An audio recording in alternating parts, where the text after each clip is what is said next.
Hello दोस्तों, आपका स्वागत है आपके अपने यूट्यूब चैनल महिमा स्टडी में। दोस्तों, आज हम लोग पढ़ेंगे कक्षा 10 की एनसीईआरटी बुक से अभ्यास 3 प्रश्नावली 3.4। ठीक है दोस्तों, तो चलिए पढ़ने से पहले जो दोस्त हमारे चैनल पर नए हैं प्लीज़ जो हमारे चैनल को सब्सक्राइब कर दें तथा उसके बेल आइकन को भी दबा दें, जिससे आगे आने वाली वीडियो की नोटिफिकेशन सबसे पहले उन्हीं को मिले। ठीक है दोस्तों, तो चलिए हम लोग चलते हैं प्रश्न की ओर बगैर देर लगाए हुए। तो दोस्तों, अभ्यास 3 का प्रश्नावली 3.4 है। ठीक है दोस्तों, तो दे रखा है कि निम्न समस्याओं में रैखिक समीकरणों के युग्म बनाइए और उनके हल यदि उनका अस्तित्व हो तो विलोपन विधि से ज्ञात कीजिए। ठीक है दोस्तों, तो अब हमको जो नीचे क्वेश्चन दिए गए हैं इनको यानी रैखिक समीकरण सबसे पहले बनाना है और रैखिक समीकरण बनाने के बाद में इन्हें विलोपन विधि से सॉल्व करना है। ठीक है दोस्तों, तो हम लोग जानते हैं कि रैखिक समीकरण वो समीकरण होते हैं जिनकी अधिकतम घात 1 होती है। ठीक है दोस्तों, रैखिक समीकरण वो समीकरण होते हैं जिसके चर की अधिकतम घात 1 होती है। ठीक है दोस्तों, तो चलिए हम लोग देखते हैं। पहला क्वेश्चन दे रखा है कि यदि हम अंश में 1 जोड़ दें तथा हर में से 1 घटा दें तो भिन्न 1 में बदल जाती है। यदि हर में 1 जोड़ दें तो यह 1/2 हो जाती है। ठीक है दोस्तों, वह भिन्न आपको ज्ञात करना है। ठीक है दोस्तों, यानी एक भिन्न है तो जिसके अंश में 1 जोड़ दें हम और हर में से 1 घटा दें तो वो भिन्न 1 हो जाती है। ठीक है दोस्तों, और यदि हर में 1 जोड़ दें तो वह भिन्न 1/2 हो जाती है। उस भिन्न को आपको बताना है। ठीक है दोस्तों, तो चलिए हम लोग इसको सॉल्व करते हैं। तो चलिए दोस्तों, हम लोग जानते हैं कि जो भिन्न बनी होती है वो अंश और हर से मिलकर बनी होती है। क्या? भिन्न। ठीक है दोस्तों, अंश और हर से मिलकर भिन्न बनी होती है। तो चलिए सबसे पहले हम लोग मान लेते हैं कि माना भिन्न का अंश यानी भिन्न का अंश बराबर हो जाएगा x। ठीक है दोस्तों, हमने भिन्न का जो अंश है उसको x मान लिया है। अगली बार में हम लोग भिन्न का जो हर होता है उसको हम लोग मान लेंगे y। ठीक है दोस्तों, तो भिन्न जो अब भिन्न बनकर जो तैयार होगी वो होगी x/y। ठीक है दोस्तों, अब हम लोग क्या करते हैं, प्रश्नानुसार जो जो प्रश्न में कहता है हम लोग वैसा ही करते रहेंगे। ठीक है दोस्तों, तो पहला स्टेप क्या है कि कह रहा है कि अगर कह रहा है कि अंश में 1 जोड़ दिया जाए और हर में 1 घटा दिया जाए तो भिन्न हमारी हो जाती है 1। ठीक है दोस्तों, तो x यानी अंश में 1 जोड़ दिया जाए और हर में 1 क्या कर दिया जाए, घटा दिया जाए तो हमारी भिन्न हो जाती है 1। ठीक है दोस्तों, तो 1 मिल गई हमको भिन्न। अब हम इसके नीचे बटे 1 लगा देते हैं और इसका हम करवा देते हैं कैंची गुणा। तो ये हो जाएगा x+1 बराबर में y-1, यानी इसका कैंची गुणा करवा दिया। अब हम क्या करते हैं, एक साइड में चर को कर लेते हैं और एक साइड में अचर को। तो हो जाएगा x, ये इधर आएगा तो माइनस का y बराबर में -1 और ये इधर जाएगा तो ये भी -1 हो जाएगा, यानी x - y बराबर -2। ये हो जाएगा समीकरण नंबर 1। इसको हम लोग समीकरण नंबर 1 मान लेते हैं। ठीक है दोस्तों, अब हम लोग क्या करते हैं, दूसरी स्टेप क्या कहती है कि अगर हर में 1 जोड़ दिया जाए तो नई भिन्न हमको मिलती है 1/2। ठीक है दोस्तों, तो सेकंड स्टेप है, यानी हमारी भिन्न तो ये है और इसके हर में 1 क्या कर दिया जाता है, जोड़ दिया जाता है।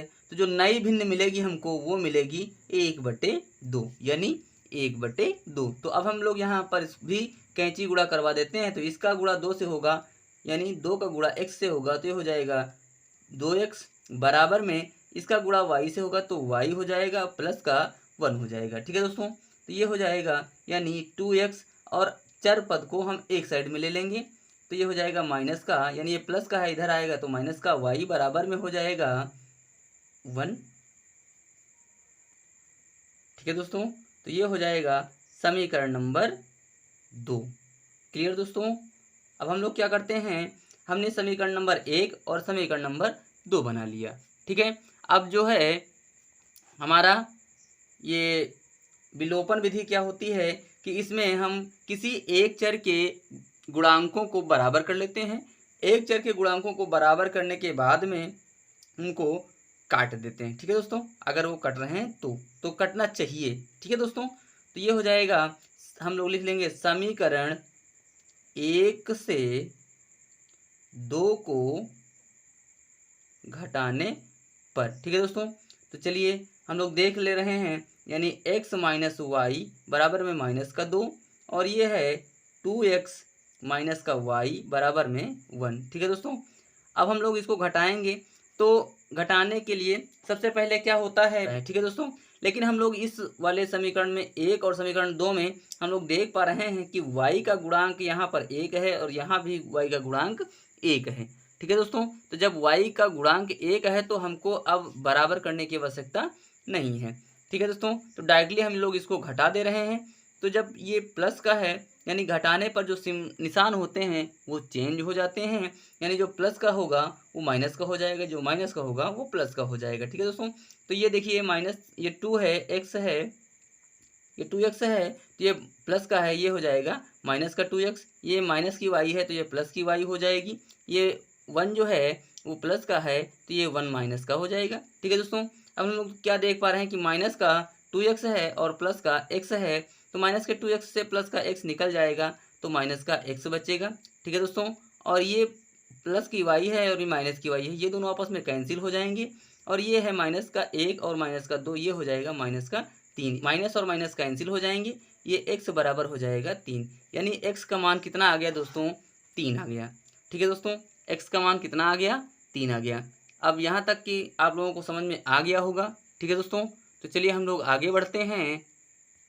यानी जो आपका x आया, x का मान आया है 3, तो हम लोग क्या करते हैं, इस x के मान को समीकरण चाहे तो हम 1 में रख दें, चाहे तो समीकरण नंबर 2 में रख दें, आसानी से इसको किया जा सकता है। तो समीकरण नंबर चलिए हम देख लेते हैं, समीकरण 1 में x का मान रखने पर। ठीक है दोस्तों, तो समीकरण है x माइनस वाई बराबर में माइनस का 2।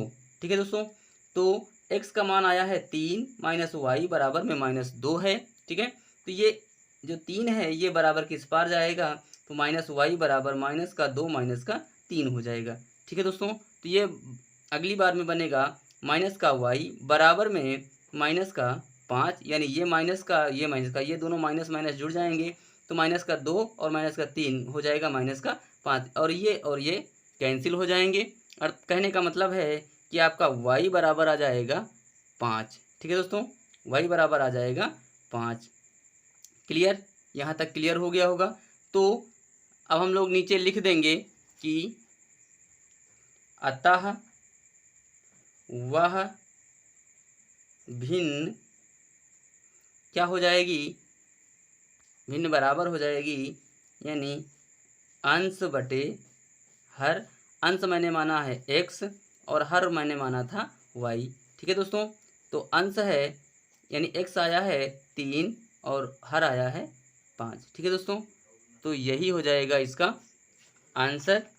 आई होप ये क्वेश्चन आप लोगों की समझ में आ गया होगा।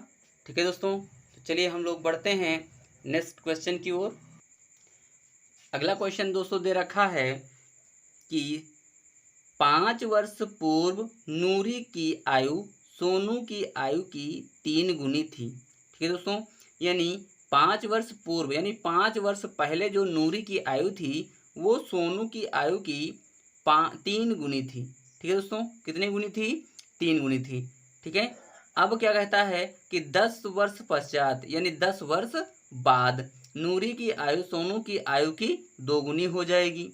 यानी जब 10 वर्ष बीत जाएंगे तो नूरी की आयु जो है वो सोनू की आयु की 2 गुनी हो जाएगी। ठीक है दोस्तों, तो नूरी और सोनू की आयु ज्ञात करना है, यानी वर्तमान आयु ज्ञात करना है सोनू की और नूरी की। ठीक है दोस्तों, तो चलिए हम लोग इसको भी सॉल्व करते हैं। चलिए सबसे पहले हम लोग मान ले रहे हैं कि माना नूरी की वर्तमान आयु कितनी है, x वर्ष है। ठीक है दोस्तों। और हम लोग मान लेते हैं कि सोनू की वर्तमान आयु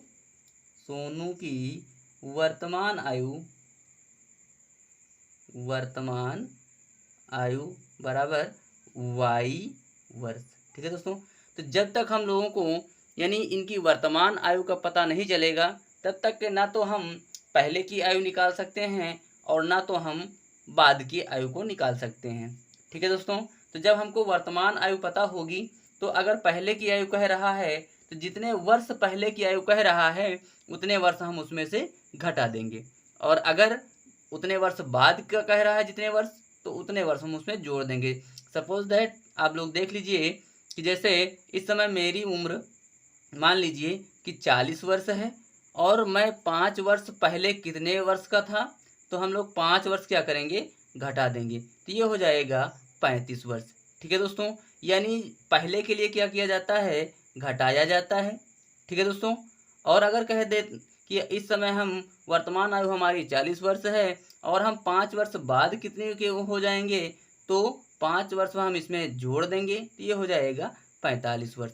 ठीक है दोस्तों। यानी हमारा कहने का मतलब है कि जो पहले का पूछता है तो उसमें से हम घटाते हैं, और अगर बाद में पूछता है तो हम उसमें से जोड़ देते हैं, या बाद में या पश्चात में एक ही चीज़ है। ठीक है दोस्तों। तो जब बाद में पूछता है तो हम लोग उसमें जोड़ देते हैं, और जब पहले पूछता है तो हम लोग घटा देते हैं। अब जितने वर्ष पूछता है पहले उतने ही वर्ष घटाएंगे, और जितने वर्ष बाद पूछता है उतने वर्ष हम उसमें जोड़ देंगे। ठीक है दोस्तों।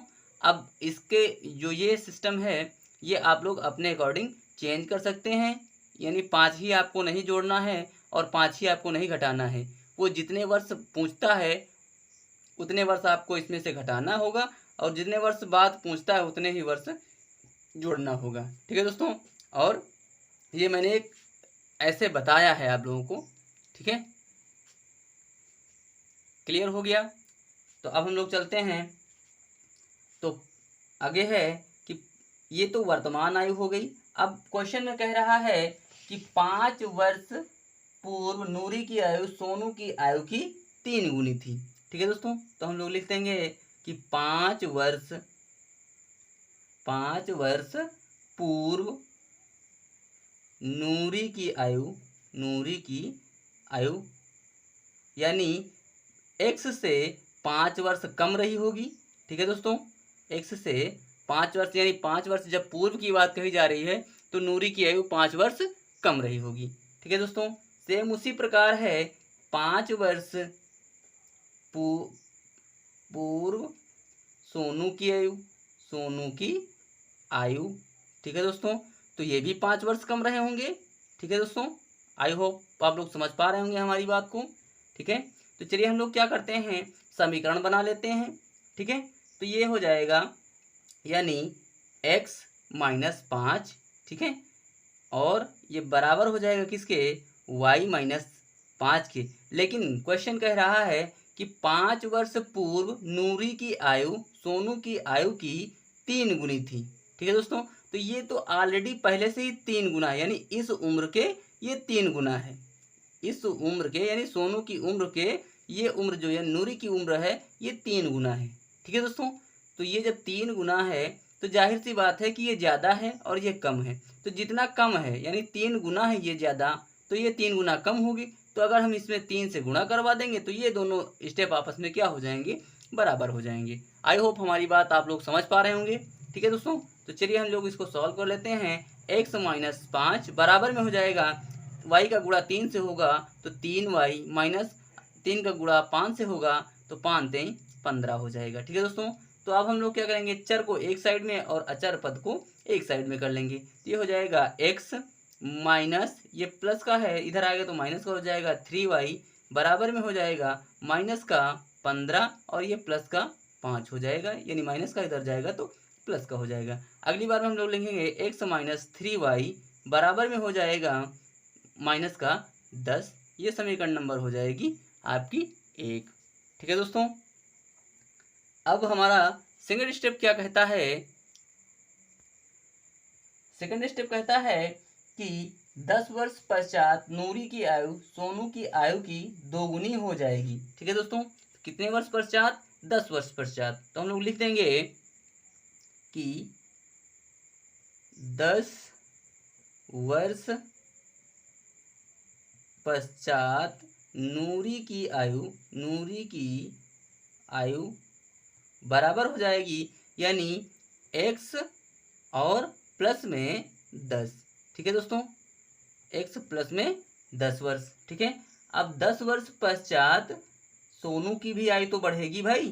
ठीक है दोस्तों, तो सोनू की यानी 10 वर्ष पश्चात सोनू की आयु, ये भी क्या हो जाएगी दोस्तों, इसकी आयु थी y वर्ष, तो y में 10 जुड़ जाएगा। ठीक है दोस्तों, ये हो जाएगी वर्ष। अब हम इसका भी समीकरण बना लेते हैं, तो ये हो जाएगी x प्लस में 10 हो जाएगा, इसको हम लोग बराबर कर देंगे बराबर में, यानी y प्लस का 10, लेकिन कह रहा है कि ये इसकी यानी सोनू की आयु से ये दोगुनी है। ठीक है, तो ये दोगुनी तो पहले से ही है और ये 2 गुना कम है, तो हम इसको साथ 2 का गुणा करवा देते हैं, जिससे ये दोनों आपस में बराबर हो जाएं। ठीक है दोस्तों, तो चलिए हम इसको सॉल्व कर लेते हैं, यानी ये हो जाएगा x प्लस का 10 बराबर में 2 का गुणा y से होगा तो 2y और प्लस में हो जाएगा 20। ठीक है दोस्तों, तो ये हो जाएगा x माइनस का 2y बराबर में 20 माइनस 10। ठीक है दोस्तों, तो ये हो जाएगा x माइनस 2y बराबर में 10। ये हो जाएगा समीकरण नंबर सेकंड। ठीक है दोस्तों, समीकरण नंबर सेकंड। ठीक है, तो चलिए अब हम लोग आगे सॉल्व कर लेते हैं। तो हम लोग लिख लेंगे कि समीकरण 1 व 2 से, समीकरण 1 से 2 को क्या करने पर, घटाने पर। ठीक है दोस्तों, अगर हम लोग समीकरण नंबर 1 से समीकरण 2 को घटाएंगे तो इससे हमें एक चर का मान पता चल जाएगा, और जब हमको एक चर का मान पता हो जाएगा तो इससे हम दूसरे चर का भी मान पता लगा सकते हैं। ठीक है दोस्तों, तो चलिए हम लोग पहला समीकरण लिख लेते हैं।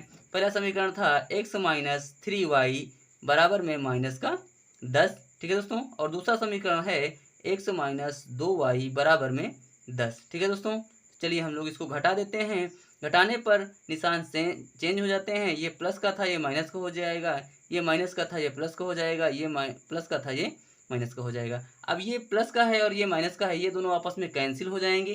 ठीक है दोस्तों, अब ये प्लस का 2y है और यहाँ माइनस का 3y है, तो प्लस के 2y से माइनस का 3y निकल जाएगा, तो माइनस का y बचेगा, और ये माइनस का, दोनों माइनस हैं तो माइनस माइनस प्लस हो जाएंगे, अर्थात जुड़ जाएंगे, तो ये दोनों जुड़ गए भाई, तो ये 20 हो गया सिंबल, लेकिन माइनस का ही रहेगा, ये और ये कैंसिल हो जाएंगे, यानी y बराबर आ गया आपका 20। ठीक है दोस्तों, तो y बराबर आपका आ गया 20। अब इस y का मान चाहे हम समीकरण नंबर 1 में रख दें चाहे समीकरण नंबर 2 में रख दें, इससे x का मान भी पता चल जाएगा। ठीक है दोस्तों, तो चलिए हम लोग रख लेते हैं समीकरण 1 में y का मान रखने पर। ठीक है दोस्तों, क्या कर देंगे हम लोग, x समीकरण 1 में y का मान रख देंगे। ठीक है दोस्तों, तो समीकरण नंबर 1 क्या है, x माइनस 3y बराबर में है माइनस का 10, तो x का मान हम x है माइनस 3 इंटू हो जाएगा 20 minus 20 is equal to minus 10। ठीक है, तो ये हो जाएगा x, इसका मल्टीपल होगा तो 20 3 होता है 60 बराबर में माइनस का 10 हो जाएगा। ठीक है दोस्तों, तो x बराबर हो जाएगा माइनस का 10 और ये माइनस का उधर जाएगा तो प्लस का हो जाएगा 60। ठीक है दोस्तों, तो x बराबर यानी प्लस के 60 से माइनस का 10 निकल जाएगा, तो ये बचेगा x बराबर 50। ठीक है दोस्तों, तो x मैंने किसकी उम्र मानी थी, यानी x मैंने मानी थी नूरी की वर्तमान उम्र। ठीक है दोस्तों, x मैंने माना था नूरी की वर्तमान उम्र और y मैंने माना था सोनू की वर्तमान आयु। ठीक है दोस्तों, तो चलिए, अतः नूरी की नूरी की वर्तमान आयु बराबर हो जाएगी x बराबर है 50 वर्ष। ठीक है दोस्तों। और सोनू की वर्तमान आयु बराबर है y, है ना, y बराबर कितना आया है 20 वर्ष। ठीक है दोस्तों, तो यही हो जाएगा आप लोगों को आंसर। आई होप ये क्वेश्चन आप लोगों को समझ में आ गया होगा। ठीक है दोस्तों, तो यह वीडियो दोस्तों आप लोगों को कैसा लगा प्लीज़ कमेंट बॉक्स में हमें कमेंट करके ज़रूर बताएं, तथा अपने दोस्तों और मित्रों के साथ इस वीडियो को ज़्यादा से ज़्यादा शेयर करें, जिससे इसका लाभ उन्हें भी मिल सके। ठीक है दोस्तों, और जो दोस्त हमारे चैनल पर नए हैं प्लीज़ वो हमारे चैनल को सब्सक्राइब कर लें तथा बेल आइकन को भी दबा दें, जिससे आगे आने वाली वीडियो की नोटिफिकेशन सबसे पहले उन्हीं को मिले। ठीक है दोस्तों, तो चलते हैं, मिलते हैं नेक्स्ट वीडियो में। तब तक के लिए जय हिंद, जय भारत।